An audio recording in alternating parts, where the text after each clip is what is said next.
kekuatan bagi jiwa kami Tuhan.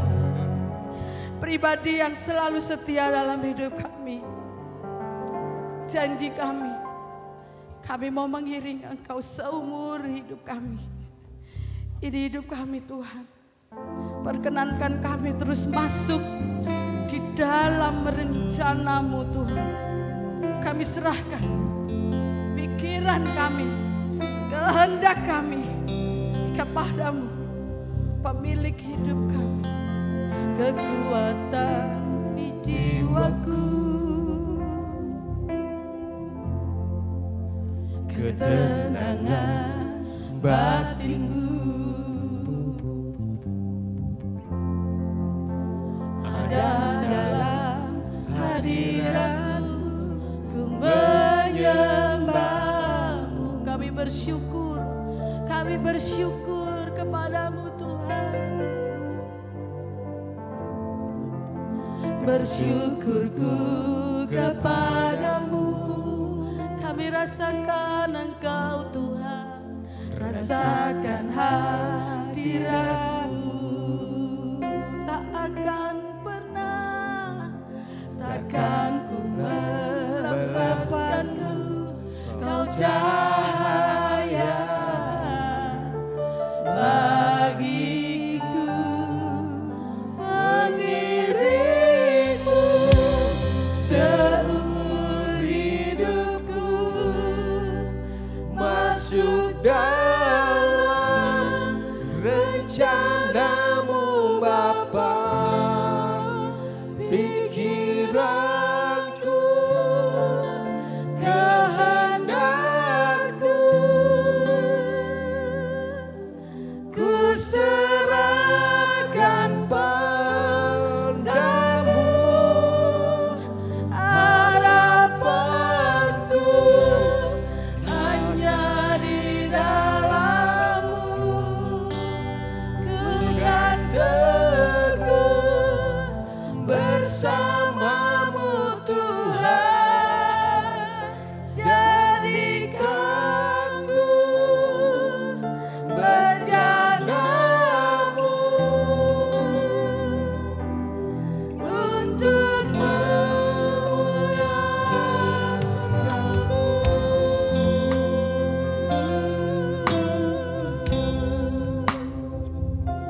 Kami berserah diri di dalam anugerah-Mu Tuhan.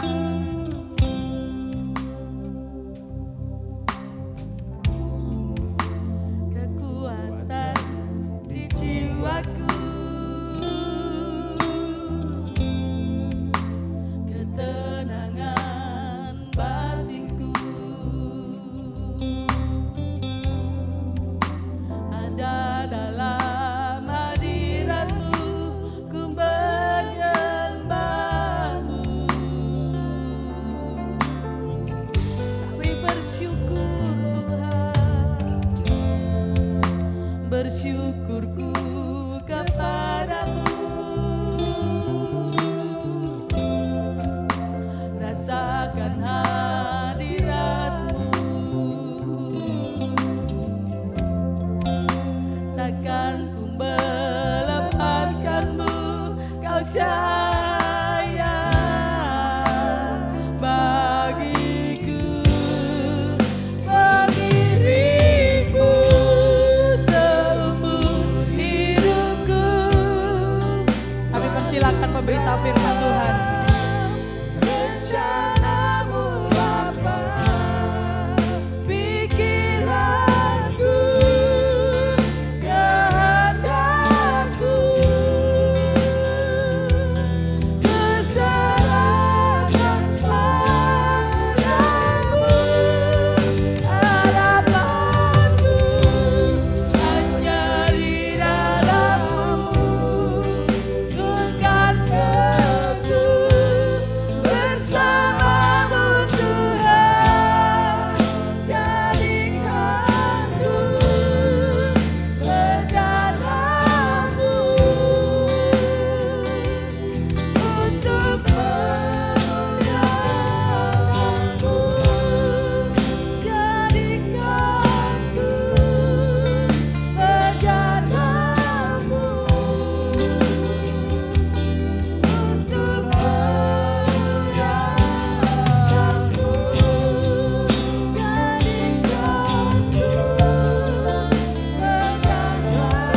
Di hadapan-Mu Tuhan, kami naikkan syukur pada pagi hari ini. Bahwa Engkau Allah yang layak menerima segala sembah dari kami ya Tuhan. Kami bersyukur pada pagi hari ini Tuhan memanggil kami untuk berhimpun di hadapan-Mu ya Tuhan. Untuk memuji Tuhan.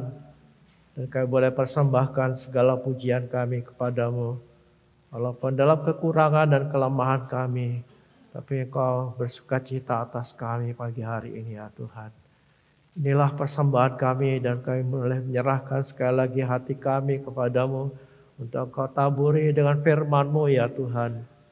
Kuasai hamba-Mu, kuasai kami semua. Harapan yang sama terjadi pada pagi hari ini. Dengan firman-Mu yang mau sampaikan Tuhan boleh menjadi berkat bagi kami semua. Terima kasih, bentuklah kami seperti apa yang Kau mau ya Tuhan. Kami melembutkan hati kami, kami menyerahkan seluruh hidup kami, pikiran kami, dan seluruh hidup kami dalam tangan-Mu. Terpujilah Engkau, kami percaya Engkau menguasai kami semua ya Tuhan untuk selalu taat kepada segala kehendak Tuhan. Segala hormat bagi Engkau ya Tuhan, di dalam nama Yesus Tuhan kami naikkan doa kami ini. Amin. Silakan duduk. Shalom. Tuhan, selamat pagi. Pagi hari ini kita akan berbicara tentang keluarga yang bertuhankan Yesus. Dalam khotbah yang lalu, dalam khotbah yang saya beri judul Keluarga Kristen di Akhir Zaman, kita akan menghadapi banyak tantangan, baik tantangan dari luar atau dari dalam keluarga sendiri. Dan salah satu yang harus kita lakukan adalah menjadikan Yesus itu sebagai Tuhan dalam keluarga kita. Mari kita baca dulu 1 Petrus 3 ayat 15. 1 Petrus pasal 3 ayat 15. Begini bunyinya. 1 Petrus 3 15. Tetapi kuduskanlah Kristus di dalam hatimu sebagai Tuhan, dan siap sedialah pada segala waktu untuk memberi pertanggungan jawab kepada tiap-tiap orang yang meminta pertanggungan jawab dari kamu tentang pengharapan yang ada padamu, tetapi haruslah dengan lemah lembut dan hormat. Saya akan fokus kepada ayat ini bagian A. Ya, tetapi kuduskanlah Kristus di dalam hatimu sebagai Tuhan.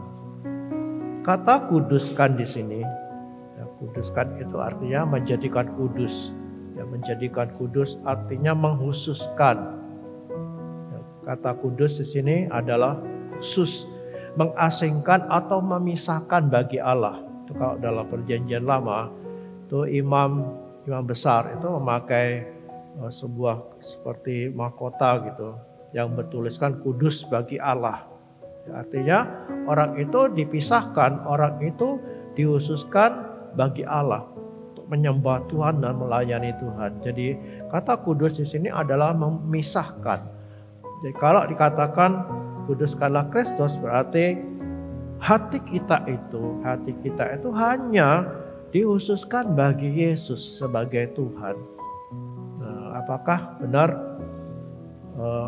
di dalam hati itu hanya Yesus yang jadi Tuhan?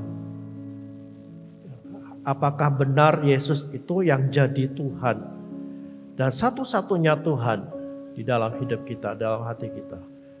Nah, arti kata Tuhan itu dalam bahasa Yunaninya itu Kyrios. Kyrios itu adalah Tuhan yang menguasai sesuatu. Ya, Tuhan yang menguasai sesuatu itu biasanya dihubungkan dengan perbudakan.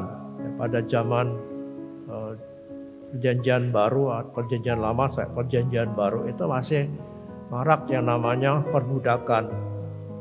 Jadi seorang tuan yang tentunya seorang yang kaya yang punya duit banyak, dia bisa beli budak untuk diperkerjakan, ya, untuk melayani tuannya.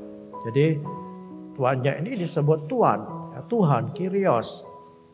Nah, biasanya juga berlaku di tengah-tengah masyarakat yang agraris, ada tuan tanah yang memiliki tanah, dia disebut juga Kyrios. Dan juga dalam kedudukan di masyarakat, ya, ada tuan-tuan atau tuhan-tuhan. Itu dalam pemahaman umum. Dalam pemahaman umum, Tuhan itu adalah Tuhan yang berkuasa.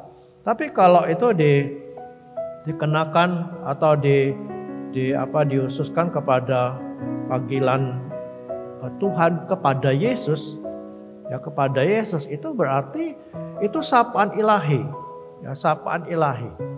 Ya, jadi bukan sekedar Tuhan yang berkuasa, tapi kalau itu dikenakan kepada Yesus, maka itu berarti satu sapaan ilahi. Nah, saya tidak akan jelaskan terlalu panjang tentang ini nanti karena bukan itu fokusnya. Yesus itu sebagai Tuhan, artinya dia yang adalah yang ilahi, Tuhan yang secara ilahi. Dan hanya orang Kristen yang memanggil Yesus Tuhan. Saudara kita dari Muslim itu percaya juga kepada Yesus, tapi sebagai nabi, ya terbatas sebagai nabi. Agama Sikh itu di mana India itu menganggap Yesus itu sebagai guru spiritual. Dia percaya ada yang namanya Yesus, pernah hidup di dunia ini yang namanya Yesus, itu adalah salah satu guru spiritual yang sangat dikagumi. Cuma itu, tapi hanya orang Kristen yang memanggil Yesus ikut Tuhan. Nah, kalau Yesus Tuhan, maka seharusnya itu nyata dalam hidup kita sehari-hari, dalam keluarga kita. Kita memanggil Yesus Tuhan, tapi tidak nampak dalam hidup kita sehari-hari. Ya, kalaupun banyak orang Kristen atau semua orang Kristen itu memanggil Yesus Tuhan, tapi kenyataannya tidak seperti itu. Hanya pengakuan secara literal saja. Oh, Yesus Tuhan. Tapi tidak nyata dalam hidupnya sehari-hari. Nah, pada pagi hari ini mari kita melihat ya, siapa yang menjadi Tuhan kita. Ada Tuhan-Tuhan yang lain yang bisa menjadi Tuhan atas keluarga kita. Memang secara fisik kita menyebut Yesus Tuhan. Ya, tadi kita juga nyanyi Yesus Tuhan, dan itu selalu biasanya disebutkan dalam puji-pujian. Benar-benar Yesus itu adalah Tuhan. Ya, walaupun orang yang di sana tidak mengakui Yesus Tuhan, dan mereka mengatakan manusia kok dijadikan Tuhan. Ya, terserah mereka. Tapi kenyataannya kita memanggil Yesus Tuhan dalam pengertian ilahi. Dalam pengertian ilahi. Tetapi ternyata Yesus tidak jadi Tuhan dalam hidup kita. Nah, ada Tuhan-Tuhan lain. Siapa Tuhan-Tuhan lain? Ya kok dikatakan tadi, kuduskanlah Kristus itu dalam hatimu sebagai Tuhan. Tapi tidak sedikit orang Kristen itu yang tidak menghususkan Tuhan itu, Yesus itu sebagai Tuhan. Karena ada Tuhan-Tuhan yang lain. Dan ini merupakan tantangan bagi keluarga Kristen. Minggu yang lalu saya mengutip dari 2 Timotius 3 itu, bahwa hari-hari terakhir ini akan terjadi masa yang sulit. Kenapa sulit? Karena manusia mencintai dirinya sendiri, jadi hamba uang, yang tidak bisa menahan diri, yang tidak bisa mengendalikan dirinya, dikuasai oleh hawa nafsu. Itu yang dihadapi oleh keluarga Kristen pada zaman ini, dan itu jadi tantangan tersendiri. Dan jangan sampai itu masuk dalam hidup kita. Dan kita sudah dengar beberapa kali Pak Noel menyampaikan firman Tuhan juga di dalam PA itu, bahwa Tuhan itu sudah sangat dekat kedatangannya, tidak terlalu lama gitu. Ya, kita sudah harus mempersiapkan diri. Nah, bagaimana dengan keluarga kita? Ya, jangan sampai kita ketinggalan gitu, tinggal sepur. Tuhan sudah datang, kita baru mau siap-siap. Nah, mari kita perhatikan bagaimana keluarga kita. Ya, siapa yang menjadi Tuhan dalam keluarga kita? Karena ada Tuhan-Tuhan lain. Siapa itu? Yang pertama itu Mamon. Ya, ini menjadi salah satu tantangan bagi keluarga Kristen. Ya, sebab ada Tuhan yang lain yang disebut dengan Mammon. Seperti yang ditulis dalam Matius 6, Yesus mengatakan begini, seorang tidak dapat mengabdi kepada dua tuan. Ia akan membenci yang seorang dan mengasihi yang lain, atau ia akan setia kepada seorang dan tidak mengindahkan yang lain. Kamu tidak dapat mengabdi kepada Allah dan kepada Mammon. Ini tantangan yang terbesar. Ya, tidak ada ayat yang mengatakan kamu tidak boleh mengabdi kepada Tuhan dan setan. Mammon ini. Berarti ini adalah tantangan yang terbesar. Salah satu kesulitan yang akan terjadi dalam akhir zaman ini adalah menjadi hamba uang. Itu ditulis dalam 2 Timotius tadi, bahwa semua orang, banyak orang akan menjadikan uang itu sebagai tuannya. Kenapa? Karena memang kesulitan ekonomi, harus diakui gitu, bahwa pada zaman ini negara besar pun sekelas Amerika yang menjadi polisinya dunia katanya, menjadi barometernya dunia, goncang ekonominya, banyak gelandangan di situ, banyak orang-orang yang jatuh miskin, elit. Ini sulit gitu ekonomi, apalagi Indonesia, walaupun mungkin kita masih aman-aman katanya, tetapi nggak aman juga. Kenyataannya banyak keluarga yang menghadapi kesulitan akan uang ini. Dan apa yang mereka buat? Ya, kita kan tidak bisa diam aja gitu. Apa yang kita buat? Kita berusaha sekuat tenaga cari duit, untuk mempertahankan hidup ini. Orang bekerja keras mungkin 2 kali lipat, ya, supaya tidak goncang secara ekonomi, bisa memelihara keluarga dengan baik. Itu baik dan harus gitu. Jangan menyerah. Itu adalah memang keadaannya sulit gini, ya udah tetap santai aja. Tidak gitu ya. Ada banyak yang terlilit utang gitu. Bagaimana caranya? Bekerja keras supaya bisa melunasi hutang. Celakanya lalu kita melupakan untuk membina kehidupan rohani kita. Kita terlalu fokus kepada uang dan tanpa terasa kita dikuasai oleh cinta akan uang ini. Sampai akhirnya kita lupa memelihara hidup ini. Yang memelihara hidup rohani kita. Karena kita terlalu fokus ke sana. Nah, ini yang tidak boleh gitu. Bekerja keras boleh, harus gitu. Tapi jangan lupa, ada hal yang jauh lebih penting. Karena itu menyangkut kekekalan. Nah, kita miskin dalam dunia ini hanya berapa tahun? 70 tahun mungkin. Dan itu tak miskin terus kan. Ada orang yang seumur hidupnya miskin, ada, tapi tidak selalu kekurangan gitu. Ya kadang-kadang dia dapat berkat juga, dia bisa hidup layak. Kadang-kadang melarat lagi. Ya, ada sampai 70 tahun kata firman Tuhan, 80 tahun kalau kuat. Selebihnya itu kita masuk dalam kekekalan. Dan dalam kekekalan ini yang mempengaruhi apa? Yang mempengaruhi apa yang kita buat dalam dunia ini secara rohani. Ya ketaatan kita, ibadah kita, pengabdian kita kepada Allah itu yang akan kita bawa ke dalam kekekalan. Nah, itu yang penting. Jadi jangan sampai Tuhan yang satu ini menguasai kita.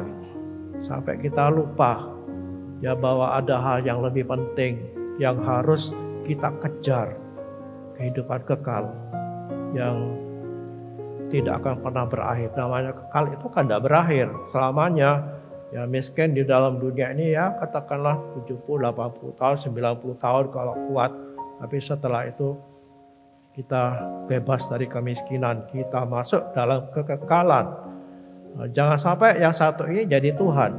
Ya, sehingga keluarga kita menjadikan uang ini sebagai satu-satunya Tuhan yang bisa menyelamatkan kita.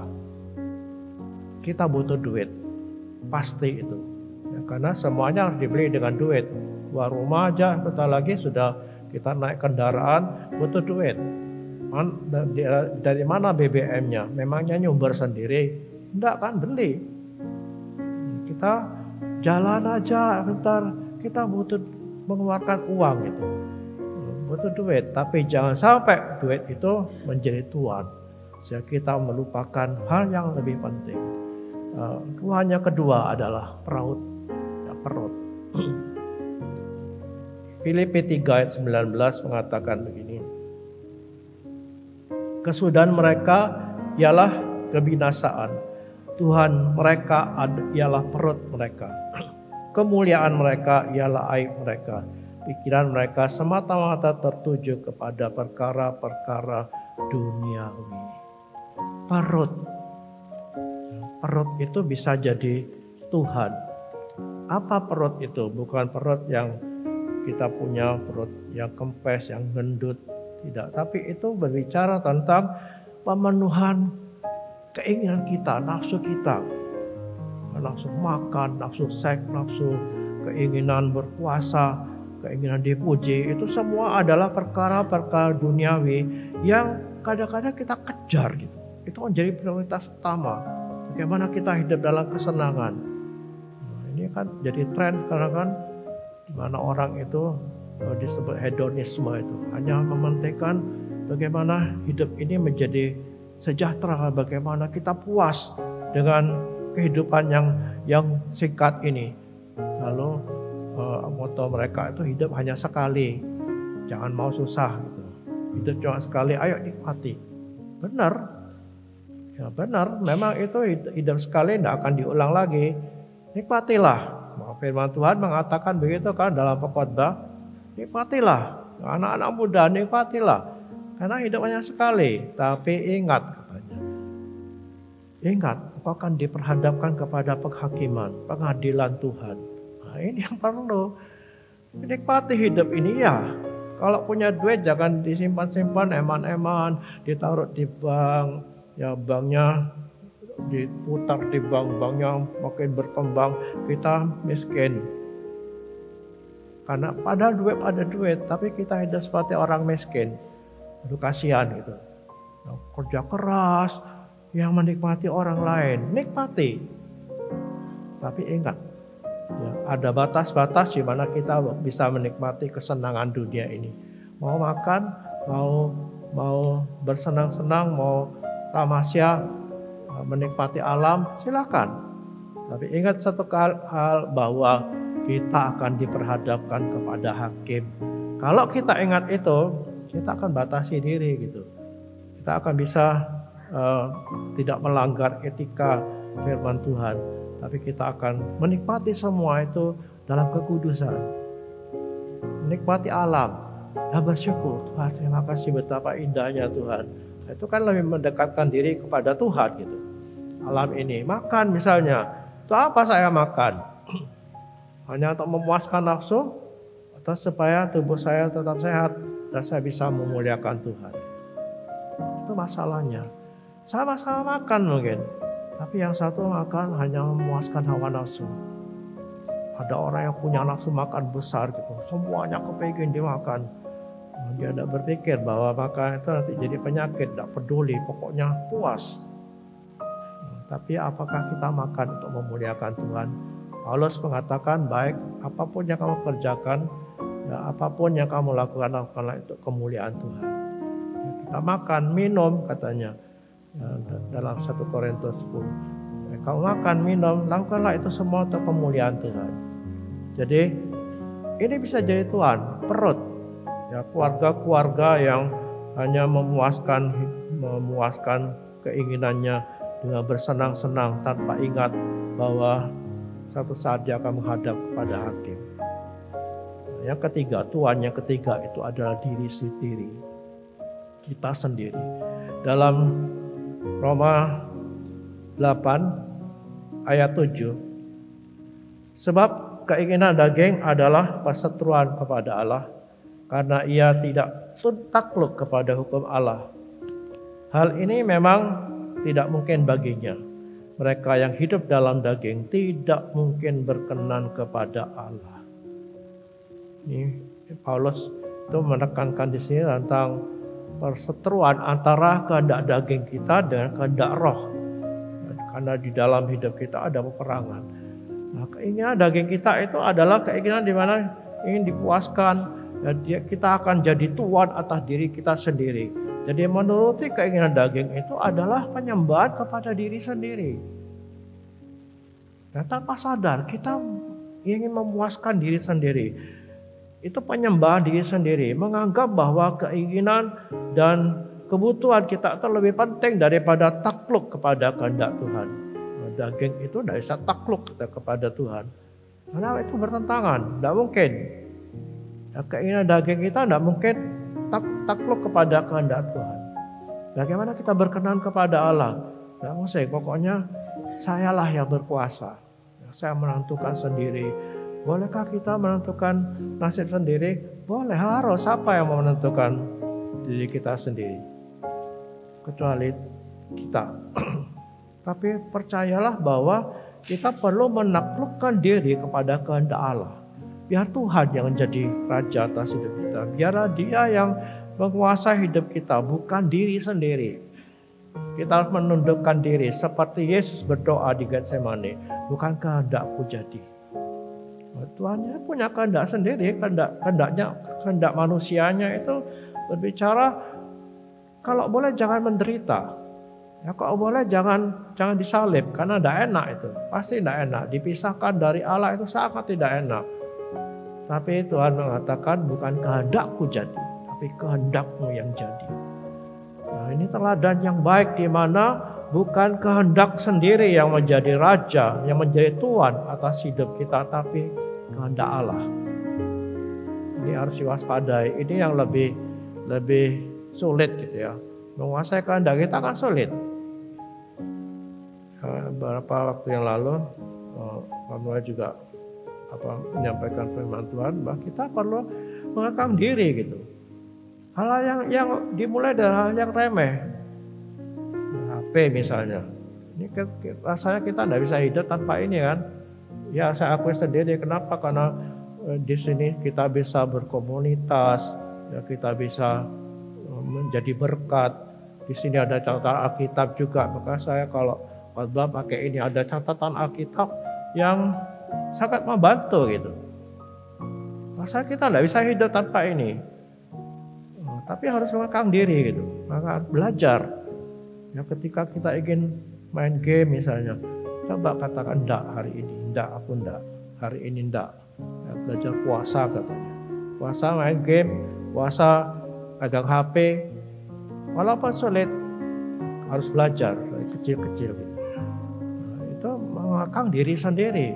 Jangan sampai diri kita sendiri yang jadi tuan, yang menguasai hidup kita, ya, sehingga kita tidak perlu taat kepada kehendak Tuhan.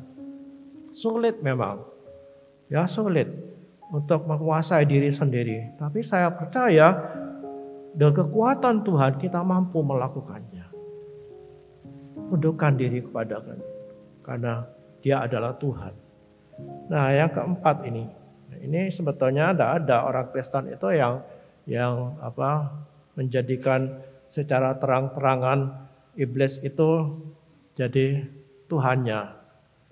Enggak, kedukun enggak sama sekali. Ya, lalu main jimat-jimatan enggak. Tapi kita tahu bahwa ini jadi biang kerok dari semua penyimpangan keluarga. Tanpa sadar kita nyembah dia enggak. Di rumah kita bersih, tidak ada alat-alat yang menyembah Tuhan, menyembah setan, tidak ada. Ya kita tidak punya jimat, tidak pernah kedukun, tidak pernah apa. Tapi ini yang bisa tanpa sadar kita itu sudah terjebak oleh kelakuannya dia.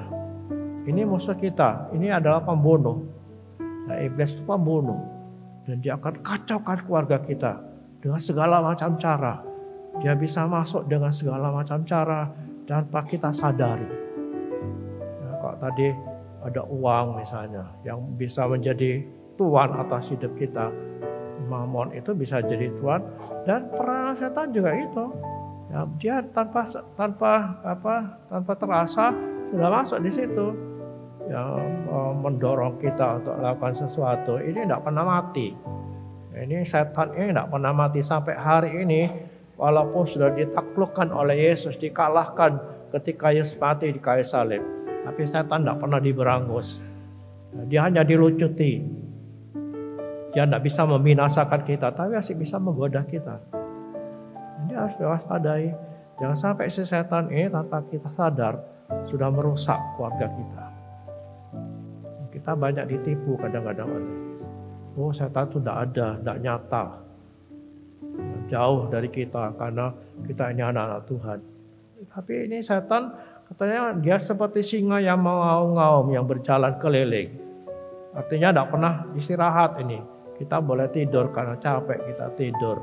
Tapi setan tidak pernah tidur. Dia tidak pernah capek. Dia tidak butuh tidur, tidak butuh istirahat. Dan dia siap setiap saat mengkacau keluarga kita.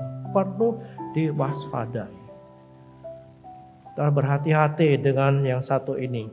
Nah, mari kita lihat sekarang. Bagaimana keluarga yang bertuhankan Kristus itu. Nah, Yesus itu Tuhan merupakan pengakuan dari orang-orang Kristen. Ya, namun banyak sekali orang Kristen tidak memahami tentang arti Tuhan ini. Ya, tadi saya sudah sampaikan arti Tuhan itu adalah Tuhan yang menguasai. Tuhan yang menguasai. Keluarga kita itu adalah keluarga yang bertuhankan Kristus. Maka dialah yang berkuasa atas hidup kita. Makanya kita hanya kalau menyebut Tuhan itu sebagai Yesus, tapi kita tidak menerapkannya dalam keluarga kita, akhirnya hanya jadi buah bibir saja. Ya, jadi kita ngaku Tuhan tapi tidak nyata, tidak nyata. Maka seharusnya kita itu, kalau kita mengaku Yesus sebagai Tuhan, maka dialah yang harus jadi kepala keluarga kita. Ya, kepala keluarga kita. Dalam 1 Korintus 11 ayat 3 dikatakan begini, tetapi aku mau supaya kamu mengetahui hal ini, yaitu kepala dari tiap-tiap laki-laki ialah Kristus, kepala dari perempuan ialah laki-laki, dan kepala dari Kristus ialah Allah.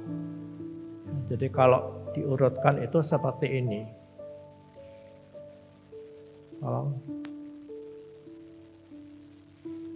Ya. Jadi kalau kita mengurutkan ini bahwa Allah itu adalah kepala dari Kristus. Ya, Allah itu kepala dari Kristus. Kristus ada di bawahnya. Kristus itu kepala laki-laki, laki-laki di bawahnya, lalu di bawahnya perempuan. Itu ada gambar skemanya. Nah, Allah, Kristus, laki-laki atau suami, perempuan dan istri di bawahnya. Ini bukan jenjang kemuliaan. Oh, yang paling mulia itu Allah, lalu Kristus yang paling di bawahnya, lalu laki-laki itu lebih mulia dari perempuan. Tidak. Ini bukan berbicara tentang jenjang kemuliaan, tetapi jenjang otoritas, pemenang Allah dan Kristus itu sebetulnya satu. Ya, tapi karena Paulus itu menuliskan Kristus itu karena dia memahami, memberikan pemahaman Kristus itu sebagai pelaksana dari kehendak Allah gitu. Ya, jadi Kristus itu sebetulnya dengan Allah itu satu. Jadi kita melihat di sini urutan ini adalah Allah dan Kristus itu di atas laki-laki dan perempuan.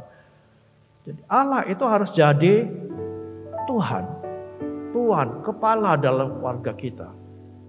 Sekali lagi ini bukan jenjang kemuliaan. Jangan merasa kok gitu laki-laki lebih mulia dari istri.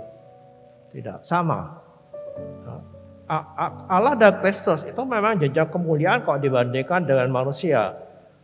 Ya, tapi laki-laki dan perempuan itu setara. Ya, setara, tidak ada suami itu lebih mulia dari istri, makanya laki-laki mesti harus dimuliakan dari perempuan. Tidak. Jadi kalau kita melihat kejadian ini, bahwa kita akan melihat bahwa Yesus itu sebagai Tuhan atas hidup kita. Dan bagaimana kita menerapkan dalam keluarga. Yang pertama adalah keluarga itu dimiliki Kristus. Keluarga itu dimiliki Kristus. Dalam 1 Korintus 6 ayat 19 dan 20 mengatakan begini, atau tidak tahukah kamu bahwa tubuhmu adalah bait Roh Kudus dan yang diam di dalam kamu, Roh Kudus yang kamu peroleh dari Allah, dan bahwa kamu bukan milik kamu sendiri, sebab kamu telah dibeli dan harganya telah lunas dibayar. Karena itu muliakanlah Allah dengan tubuhmu. Jadi bagaimana kita menjadikan Kristus sebagai Tuhan? Keluarga yang dimiliki Kristus gitu. Kita miliknya Kristus, keluarga kita itu miliknya Kristus. Dan pemilikan ini bukan sekedar Tuhan ngomong, kamu jadi milikku ya. Tidak, tapi dengan harga yang dibayar. Apa? Nyawa Yesus Kristus. Jadi penebusan dari Yesus itu yang menjadikan kita miliknya. Kita ditebus bukan dengan harta emas dan perak, tapi kita ditebus dengan pengorbanan. Kita ditebus dengan pengorbanan Yesus Kristus, dengan darahnya. Kalau diperhatikan, ya. Jadi penebusannya itu membuat kita menjadi miliknya. Artinya kita kehilangan hak. Nah, ini berbicara tentang perbudakan ini. Ya, kalau 1 Korintus 6 ayat 19 dan 20 ini sepertinya Paulus itu diinspirasi oleh perbudakan yang masih ada pada waktu itu. Bagaimana seorang tuan itu membeli seorang budak dan budak itu menjadi milik tuannya seutuhnya. Tuan itu punya hak penuh atas hambanya, dan hambanya tidak punya hak atas dirinya sendiri. Bahkan untuk menikah pun harus persetujuan tuannya. Ya, kalau dia menikah punya anak, anaknya juga menjadi milik tuannya. Sama sekali kehilangan hak atas hidupnya. Nah, artinya apa? Kita sebagai milik Tuhan itu, kita kehilangan hak untuk mengatur diri sendiri. Wah, apakah berarti tidak boleh merancangkan masa depan kita, merancangkan bagaimana kita berencana ini dalam keluarga ini? Boleh, tapi harus melibatkan Tuhan. Kita tidak dijadikan robot gitu. Ya, Tuhan tidak mengatakan ini, kamu jadi milikku, lalu jadi robot. Ya, apa katanya Tuhan? Gitu. Nah, kita harus merancang juga, karena kita makhluk yang diberi hikmat, akal budi. Kita diciptakan oleh Tuhan itu juga dilengkapi dengan kuasa. Ya, kita punya kuasa gitu. Itu apa? Termasuk untuk merancang keluarga kita. Bagaimana kita merancang keluarga kita? Tapi ingatlah, kita tidak berhak penuh. Masih ada Tuhan kita. Apakah rancangan-rancangan dalam keluarga kita itu kita melibatkan Tuhan? Ya, saya lupa. Apalagi kalau sudah mahir gitu ya. Kita punya kebiasaan untuk merancang sesuatu dan biasanya berhasil gitu. Kita lupa melibatkan Tuhan. Kita tidak pernah tanya apakah ini kehendak Tuhan atau enggak ya. Apakah ini sesuai dengan firman Tuhan atau tidak? Apakah ini sesuai dengan hatinya Tuhan atau tidak? Kita jarang tanya gitu. Padahal kita adalah miliknya Tuhan gitu. Kalau kita milik, itu apa kata Tuhan? Nah, misalnya saya beli misalnya, ya Pak beli arloji ini tidak beli, kebetulan saya dikasih pelayan Tuhan. Kalau misalnya saya beli, maka arloji ini jadi milik saya berhak lakukan apa saja. Ya, mau saya pakai tiap hari, silakan. Ya, tidak ada yang protes.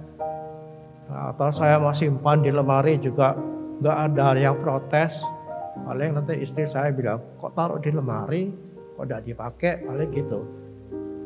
Tapi yang tidak berhak. Mau saya kasihkan orang, mau saya buang, karena saya yang punya gitu. Nah, begitu juga dengan hidup kita. Ya, Tuhanlah yang mengatur, Tuhan yang merancang. Kita juga merancang, tapi apakah rancangan kita itu sama dengan rancangan Tuhan? Itu masalahnya. Kalau tidak sama, lalu Tuhan belokkan rancangan kita. Kadang kita protes, loh kok tidak diberkati Tuhan? Padahal saya sudah doa loh ini. Sudah merancang, sudah diserahkan Tuhan. Kok ternyata rancangan saya meleset? Lalu kita protes sama Tuhan. Berarti percuma saya berdoa. Percuma saya menyerahkan kepada Tuhan. Karena kita pikir kalau rancangan itu diserahkan Tuhan, nanti Tuhan yang bekerja meluruskan jalan kita gitu. Kan ada ayatnya diasalkan serahkanlah hidupmu kepada Tuhan, maka Dia akan meluruskan jalanmu. Lalu kita pegang ayat itu, ini kenapa tidak diluruskan rancangan saya? Kita lupa bahwa kita itu miliknya Tuhan. Itu apa katanya Tuhan? Tuhan mau seperti Allah kita. Tuhan mau buang kita, itu haknya Tuhan.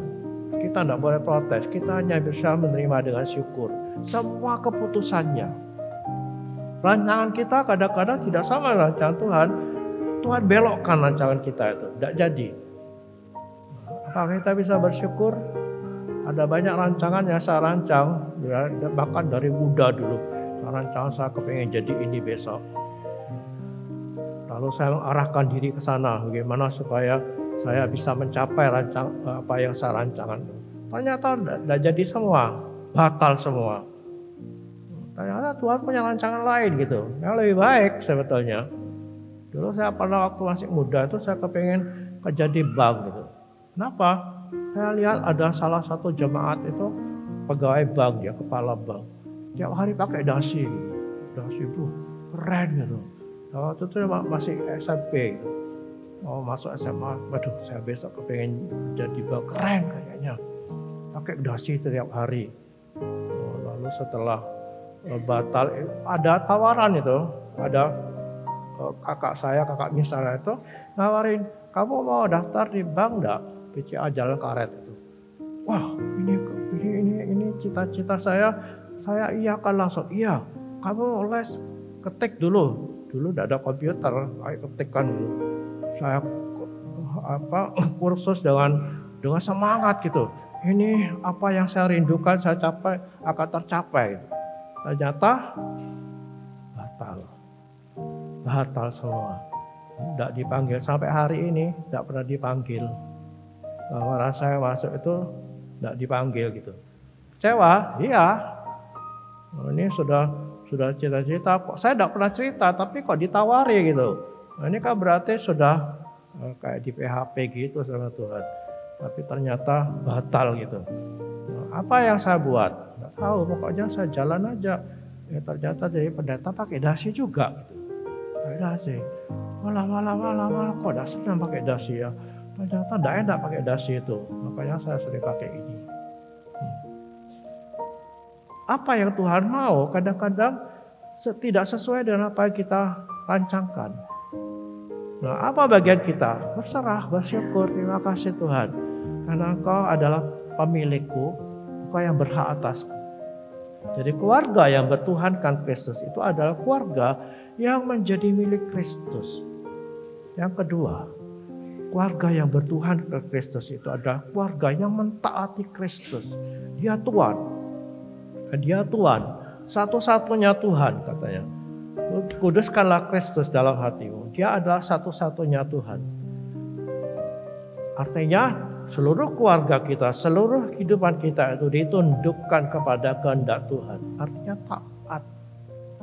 Karena Dia Tuhan. Ya, seorang tuan yang punya budaknya itu harus melakukan apa saja yang diperintahkan tuannya. Kalau tuannya bilang tidak, dia harus taat. Kalau tuannya bilang ke sana, itu kan Yesus mengatakan itu, kalau tuannya mengatakan ke sana, dia akan melakukan itu. Ya, ketika dia berhadapan dengan penghulu laskar itu kan, kalau Tuhan bilang stop. Ini sulit gitu. Kenapa? Karena kita punya kehendak sendiri gitu. Kita punya kehendak yang kadang-kadang lebih kuat gitu. Nah, ada orang yang karakternya itu karakter dominan gitu ya, karakter yang koleris itu kalau punya kehendak dia harus tercapai gitu. Kalau enggak dia frustasi. Nah, ada orang yang ya sudahlah enggak apa-apa.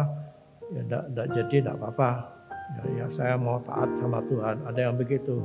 Tapi jarang. Kenapa? Karena kita punya kehendak itu harus ditundukkan kepada kehendak Allah yang kadang-kadang tidak sama dengan apa yang kita mau gitu. Ya, sehingga Tuhan mengatakan begini dalam Lukas 6 ayat 46. Mengapa kamu berseru kepadaku Tuhan, Tuhan, padahal kamu tidak melakukan apa yang kukatakan? Nah, kalau kita mengatakan Yesus Tuhan, maka konsekuensinya adalah mentaati segala perintahnya, entah itu perintah itu sesuai dengan hati kita atau tidak. Kita mau taat Tuhan, kalau itu sesuai dengan hati saya, itu bukan hamba.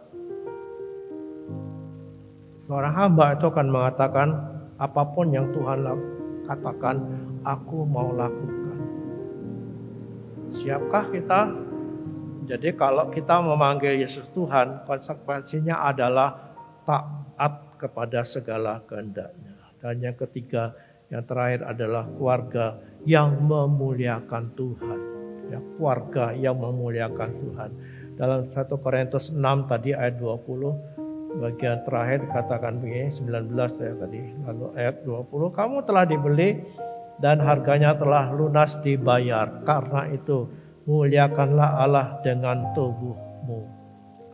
Memuliakan Allah.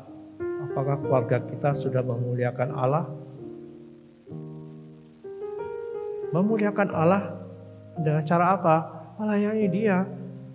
Yang melayani mengabdikan diri. Melayani jangan digambarkan, melayani di sini ini terbatas. Yang pelayan di gereja terbatas. Di luar sana ada banyak pelayan. Kita bisa menjadi berkat di luar. Kita bisa melayani orang lain, menghibur orang lain. Yang masuk dalam keluarga atau keluarga kita bisa menjadi berkat dari keluarga-keluarga yang lain. Bagaimana keluarga besar kita? Apakah semua sudah mengenal Tuhan atau belum? Nah, ini kan melayani mereka gitu. Dan pelayanan kita, dengan cara hidup kita, pola hidup kita. Pola hidup kita. Kita bisa memuliakan Tuhan. Nah, melayani Dia dengan hati kita itu. Bukan hanya di atas mimbar sini. Ya, kita boleh melayani di sini. Tapi bagaimana di hidup sehari-hari. Jangan sampai kita melayani di sini dengan giat. Melayani di gereja dengan hati yang sungguh-sungguh. Dengan hati yang mengasihi Tuhan. Tapi di luar hidupnya kita jadi sandungan. Kita tidak hidup seperti apa yang ketika kita ada di sini. Harusnya sama. Ya di gereja sama di luar itu harus sama. Malah di luar itu harusnya kita menjadi lebih banyak berperan, menjadi berkat. Karena terang itu berfungsi ketika ada di tempat gelap. Dan bagaimana ketika kita bergaul dengan orang-orang di luar sana? Masihkah kita menjadi terang atau sama saja? Ya ketika kita di sini kita bilang haleluya, tapi di luar ya, di grup-grup ya, ada orang Kristen di grup itu ngomongnya jorok gitu. Ya, saya dulu pernah ada di grup yang tidak seiman, ada banyak orang yang tidak seiman. Ngomongnya jorok gitu. Jorok, aduh. Hati saya sudah rasanya pengen ngomong apa gitu ya. Jorok omongannya. Nah, apakah kita juga harus begitu? Ya karena ini lingkungannya kita mesti menyesuaikan diri. Kita boleh menyesuaikan diri, tapi dalam batas-batas di mana Tuhan dimuliakan. Kita dinilai bukan hanya waktu di gereja. Tuhan menilai kita itu bukan waktu kita di gereja. Orang lain menilai kita bukan waktu di gereja, tapi di luar sana. Kok di gereja semuanya jadi malaikat. Tuhan pun senang lihat kita. Waduh, nyanyinya sungguh-sungguh ini. Nah, semuanya baik-baik. Ada di gereja yang ngomong jorok. Kalau ada bertobat hari ini. Tidak ada.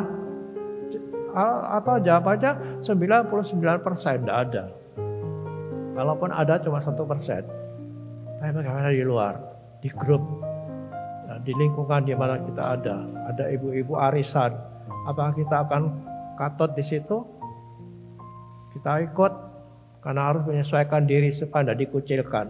Lebih baik dikucilkan daripada kita bersalah kepada Tuhan. Ini akhir zaman. Akhir zaman di mana kita benar-benar harus waspada. Harus waspada. Jadi kita lihat di sini bagaimana kita menjadikan Yesus itu sebagai Tuhan dalam keluarga kita adalah ketika kita sadar bahwa kita milik Tuhan. Dan hanya Tuhanlah yang berhak atas hidup kita itu menentukan jalan hidup kita. Yang kedua tadi kita melihat bagaimana keluarga kita itu harus mentaati Tuhan. Taat kepada Tuhan. Dan yang terakhir tadi memuliakan Tuhan. dengan segala hidup kita. Jadikanlah Tuhan itu sebagai Kristus. Ayat tadi mengatakan, tapi kuduskanlah Kristus di dalam keluargamu. Kita rubah kata itu dalam hatimu, ke keluargamu sebagai Tuhan. Amin. Mari kita nyanyikan nyanyian Ada Tempat Yang Mulia, di mana anugerah itu tercurah,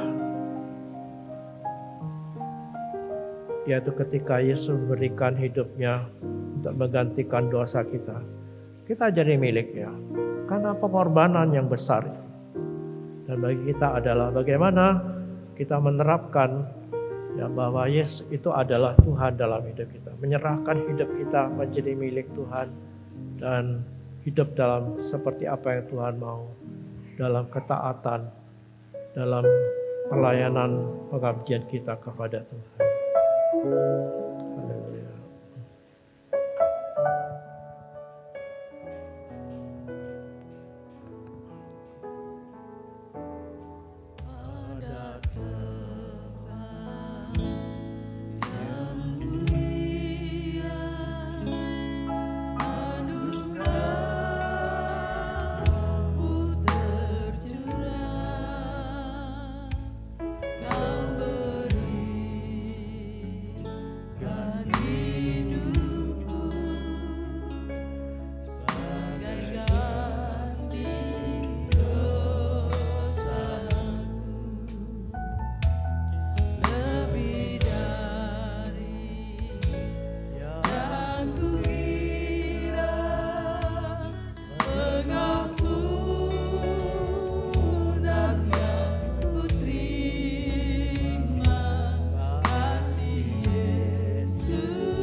Mati untuk kita, menjadikan kita miliknya, bukan seluruh keluarga kita. Kita adalah milik yang tidak berdaya atas hidup kita sendiri. Mari kita lebatkan Tuhan dalam hidup ini. Dan belajarlah taat kepada Tuhan yang memilih kita. Dan mari kita bertekad pagi hari ini untuk hidup memuliakan Tuhan dengan seluruh pelayanan kita, dengan kehidupan kita sehari-hari. Kita mau jadikan Dia Tuhan yang berkuasa atas kita. Mari kita nyanyikan lagi pengakuan kita di hadapan-Nya. Ada tempat yang mulia, anugerah-Mu tercurah. Kau berikan hidupmu sebagai ganti dosaku.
penyertaan-Mu dalam ibadah kami. Dan biarlah kekuatan yang baru yang telah kami dapatkan dari persekutuan kami dengan Engkau ya Tuhan. Dan kami bawa ke rumah kami masing-masing.